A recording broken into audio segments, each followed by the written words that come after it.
नमस्कार दोस्तों, success study Baloda YouTube channel में आपका स्वागत है। 8th ग्रेड अभ्यास पुस्तिका के अंतर्गत कक्षा 8 विषय गणित का अध्याय 7 घन और घनमूल। आज के इस वीडियो में हम घन और घनमूल से संबंधित प्रश्नों को हल करना सीखेंगे। तो चलिए शुरू करते हैं आज का वीडियो और सीख लेते हैं कुछ नया। पहला प्रश्न है, निम्नलिखित संख्याओं के घन ज्ञात कीजिए। है ना, घन यानी इंग्लिश में इसको कहा जाता है क्यूब। क्या बोलेंगे? क्यूब। है ना, हमें ज्ञात करना है 15 का घन, यानी हम लिखेंगे 15 की घातांक 3। है ना, घातांक 3 को हम घन पढ़ते हैं। क्या बोलेंगे? घन। इसको बोलेंगे 15 का घन। अब घातांक 3 है, इसका अर्थ ये है कि आधार को हमें 3 बार लिखना है ना, यानी 15 गुणा 15 गुणा 15। है ना, ठीक है। अब क्या करेंगे, यहाँ पर हम 15 का 15 में गुणा करते हैं तो कितना आता है? 225 गुणा 15। ठीक है ना। अब 225 में 15 का गुणा करते हैं तो कितना आएगा? 3375। कितना आएगा? 3375। ठीक है ना, 3375 यह 15 का घन हो जाएगा। ठीक है, तो घन निकालना बहुत आसान है। चलिए एक प्रश्न और करके इस कंसेप्ट को समझने का प्रयास करते हैं। अब हमें ज्ञात करना है 26 का घन। तो हमने यहाँ क्या लिखा? 26 की घातांक 3, मतलब 26 का घन। इसको बोलेंगे 26 का घन। अब घातांक 3 है, इसलिए आधार यानी 26 को हमें लिखना है 3 बार। 26 गुणा 26 गुणा 26। ठीक है। अब 26 में 26 का गुणा करते हैं तो कितना आता है? 676 गुणा 26। ठीक है। अब 676 में 26 का गुणा कर देंगे तो कितना आएगा? ये आएगा 17,576, यानी 26 का घन कितना आ जाएगा? 17,576। ये आपका आंसर हो जाएगा। ठीक है। चलिए अगला प्रश्न लेते हैं।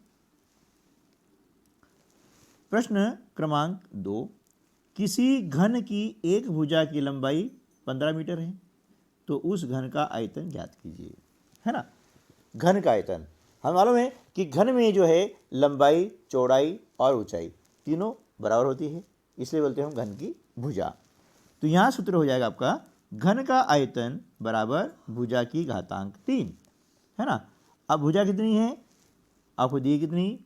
15 मीटर। तो ये क्या लिखेंगे? 15 गुणा 15 गुणा 15। ठीक है। अब 15 में 15 गुणा किया, कितना आया? 225 गुणा 15 लिख दिया। अब 225 में 15 का गुणा करते हैं तो 3375 घन मीटर। है ना, क्योंकि आयतन हमेशा घन में आता है, यानी घातांक 3। है ना, या फिर आप घन मीटर शब्दों में लिख भी सकते हैं। ठीक है ना, ये हो गया आपका घन का आयतन हो गया। ठीक है। चलिए अगला प्रश्न लेते हैं। प्रश्न क्रमांक 3, वह सबसे छोटी संख्या ज्ञात कीजिए जिससे 1080 को गुणा करने पर वह एक पूर्ण घन संख्या बन जाए। तो क्या करेंगे? सबसे पहले हम क्या करेंगे कि 1080 का अभाज्य गुणनखंड ज्ञात करेंगे। ये हमने यहाँ पर अभाज्य गुणनखंड ज्ञात कर लिया है, आपको याद भी है।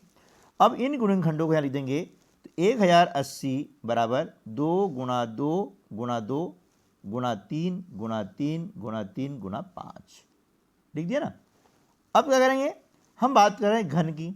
तो घन में क्या होता है? समान अभाज्य गुणनखंडों के 3 के समूह बनाते हैं। कितने कितने के? समान अभाज्य गुणनखंडों के 3 के समूह। देखिए यहाँ पर 2 का एक समूह बन रहा है, ये 3 का समूह बन गया है।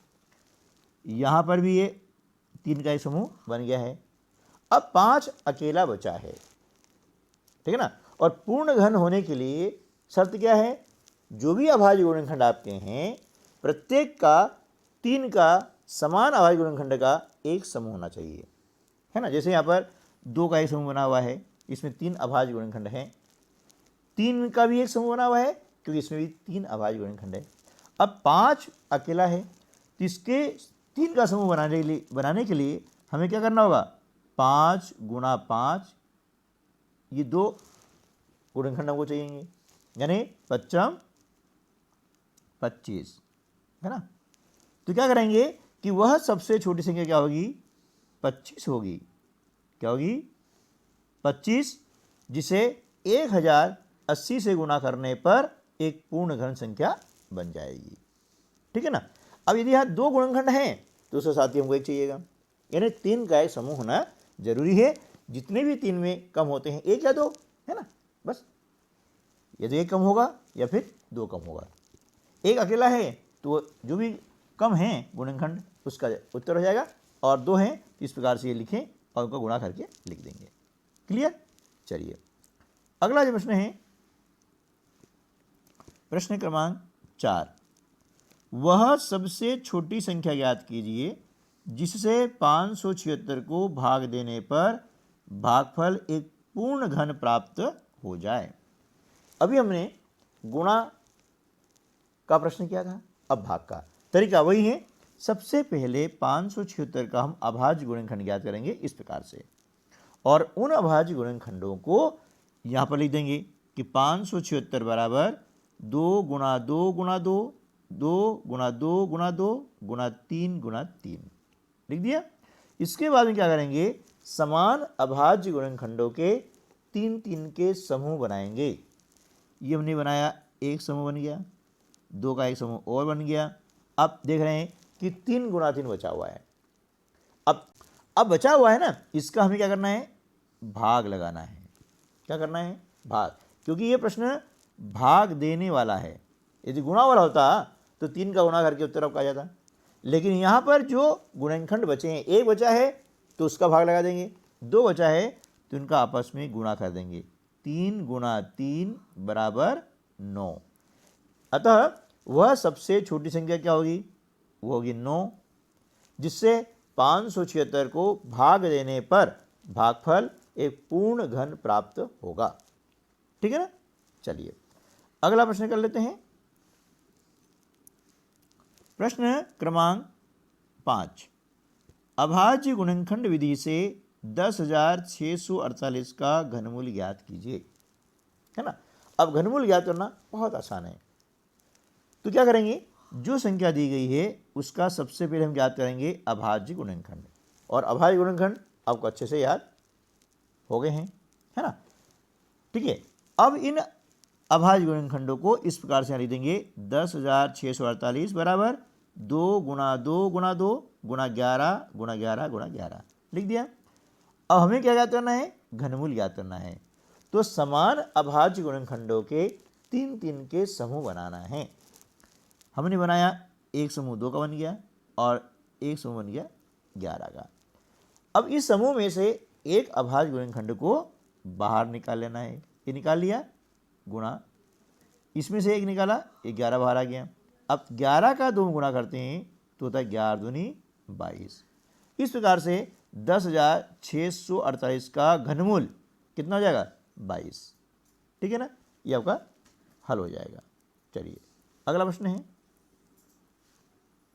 प्रश्न क्रमांक 6, सोनल प्लास्टिसिन का एक घना बनाती है जिसकी भुजाएं 15 सेंटीमीटर, 30 सेंटीमीटर और 15 सेंटीमीटर हैं।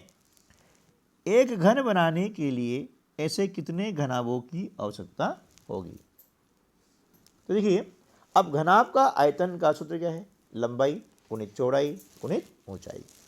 तो यहाँ पर 3 भुजाएं दी गई हैं, तो एक भुजा लंबाई, दूसरी चौड़ाई और तीसरी ऊंचाई होती है। तो हमने लिखा घनाभ का आयतन बराबर 15 गुणा 30 गुणा 15, ये आपको यहाँ दिया गया है, ठीक है, लिख देना। अब क्या करेंगे कि इनके हम निकालेंगे अभाज्य गुणनखंड।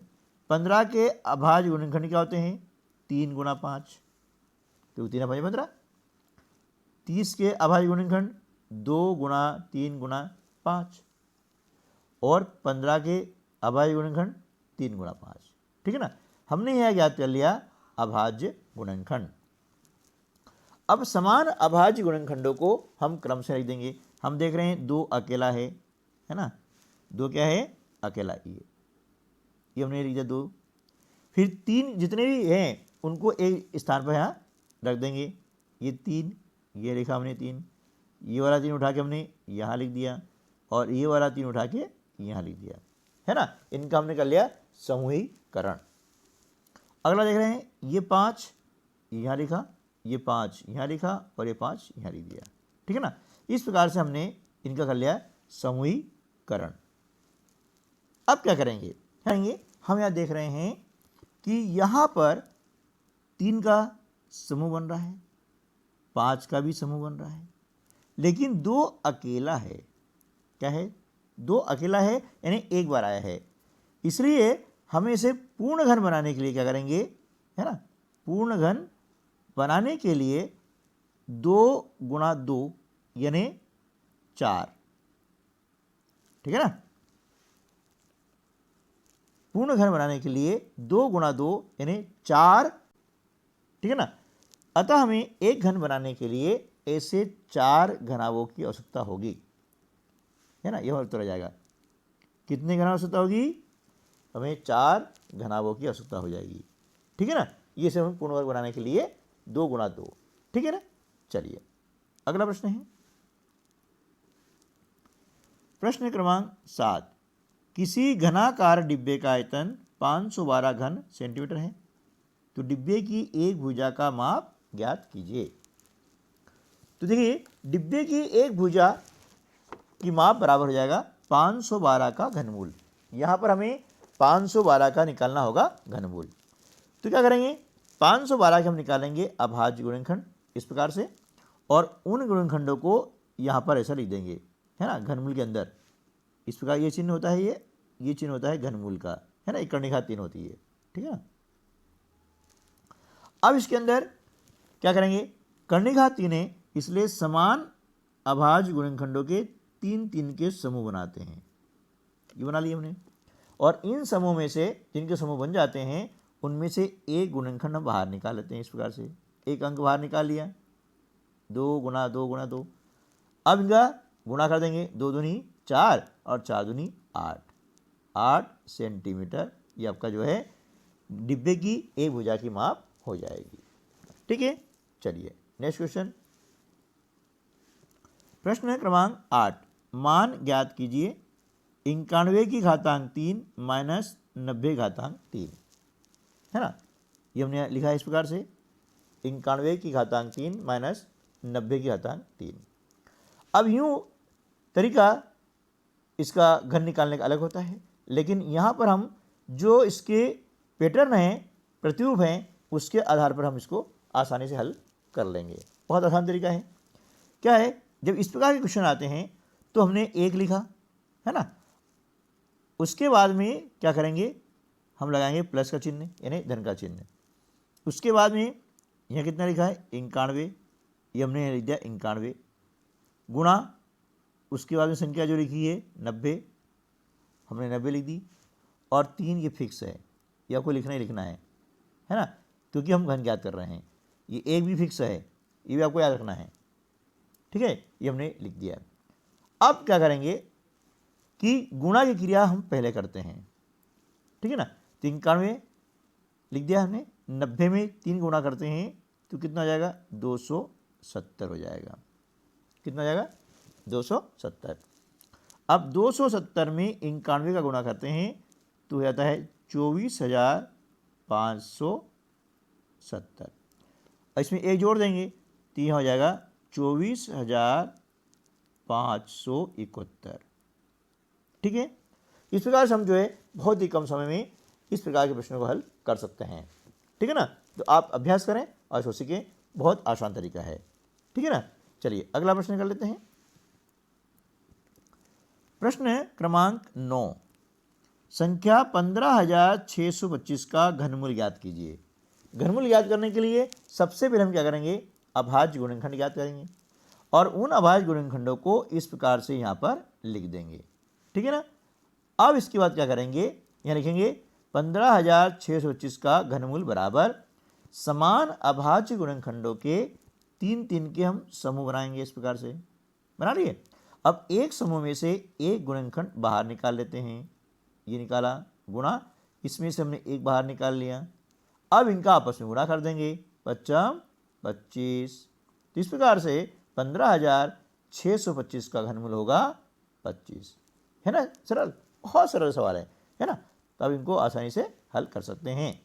इसके अलावा मैंने ऑब्जेक्टिव प्रश्न हल करने के लिए ट्रिक्स दी है कि आप वर्ग कैसे याद करें, घनमूल कैसे याद करें, है ना। इसके वीडियो भी आपको जो है गणित जो प्रश्न बैंक है उसके अंदर आपको मिल जाएंगे, ठीक है ना। वहाँ से आप उसको प्राप्त कर सकते हैं। इस वीडियो के डिस्क्रिप्शन बॉक्स में उनकी लिंक दी गई है। प्रश्न क्रमांक 10, मान ज्ञात कीजिए 3 की घातांक 3 धन 4 की घातांक 3 धन 6 की घातांक 3, या यूँ पढ़ सकते हैं 3 घन प्लस 4 घन धन 6 घन, ठीक है ना। जैसा आप चाहें पढ़ सकते हैं, दोनों तरीके सही हैं। अब 3 की घातांक 3 का मतलब हुआ कि 3 को हमें लिखना है 3 बार गुणा रूप में, ये हमने लिख दिया है। 4 की घातांक 3 को इस प्रकार से लिख दिया है, 4 को गुणा रूप में 3 बार। 6 की घातांक 3 को हमने लिख दिया है इस प्रकार से, ठीक है ना। अब क्या करेंगे, इनके गुणा कर लेंगे। 3 गुणा 3 गुणा 3 यानी 3 तिया 9, 9 तिया 27, ये हमने लिख दिया 27। इनका गुणा करेंगे, 4 चौक 16 और 16 चौक 64, ये लिख दिया।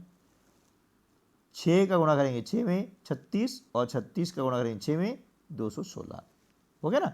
अब इन क्या करेंगे, इन तीनों को हम जोड़ देंगे। तो इनका जोड़ कितना आ जाएगा, 6 और 4 10, 17 के साथ हासिल का 1, 1 और 1 2, 2 और 6 8 और 2 10 की 0 हासिल का 1, 2 और 1 3 यानी 307, ठीक है ना। तो इसका मान क्या हो जाएगा, 307, ये आपका आंसर हो जाएगा। ठीक है दोस्तों, उम्मीद है कि वीडियो आपके लिए काफ़ी हेल्पफुल रहा होगा।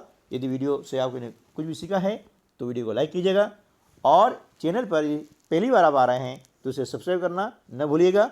पास में बेल आइकॉन है, उसे प्रेस कर दीजिएगा, क्योंकि ऐसे ही हेल्पफुल वीडियो मैं आपके लिए लाता रहता हूँ। तो ठीक है दोस्तों, मिलते हैं अगले वीडियो में, तब तक के लिए नमस्कार, जय हिंद।